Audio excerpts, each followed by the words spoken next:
I come here out of respect. But if there ain't none to get, that show ain't none to give.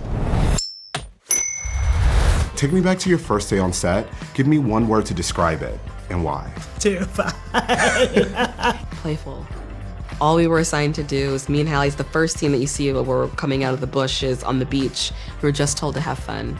And that was, I think, the first take that we did is what they ended up using. Oh, my first day on set was the scene that is actually at the very end of the film with the tree. That was your first day? Yeah, I think that was the first. Wow. That was our first day of like shooting. Yeah. My word would be, it would be a phrase. Look what God has done. It was very spiritual because the first day we filmed around that big oak tree, that was the last scene, that was the first day.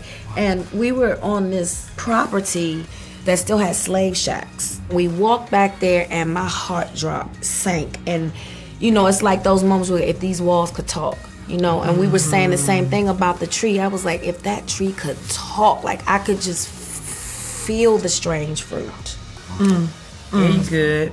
You fellas gonna be ready for me to sing. Oh, well, yes, ma'am. You know, the songs in this film are so elevated, so powerful. How did it push you all to become better artists and actors? I did do Annie live for NBC, but it's very different from Suge. She stretched me. I never sang jazz before. I've done the blues, and I've done a little gospel, but not like in this film. When I listen to the soundtrack and I listen to I'm Here, I'm just like, man, there are days that I need to hear that song when I am wanting to quit everything. For some reason, when I do a film or a television show, they hand me another thing to do. Like, here's a banjo. The last one was a trombone. Yeah. Before that, I had to speak German. Well, what is it about me that says, you know, do I like to work that hard? I don't know. Because you can do it. That's the thing. It's because he literally, there's nothing he cannot do. So I learned to play the banjo for this. And then, of course, you have all these incredible musicians all around you. You're like, well, I'm terrified. I'm terrible at this, so I gotta really learn this.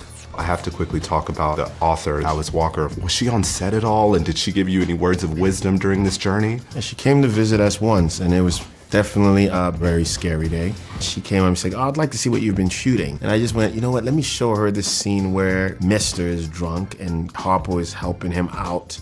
And he lays his head on Harpo's chest and goes, you done good, you know? And I hear deep sobbing behind me, and I go, either I've screwed up royally and I might lose my job today, or I've moved the oracle who birthed this brilliance to tears, and it ended up happening to be the latter. She hugged me, laid her head on my chest, and cried. It was a very emotional, cathartic moment. We are more than just kings and queens. We are at the center of the universe.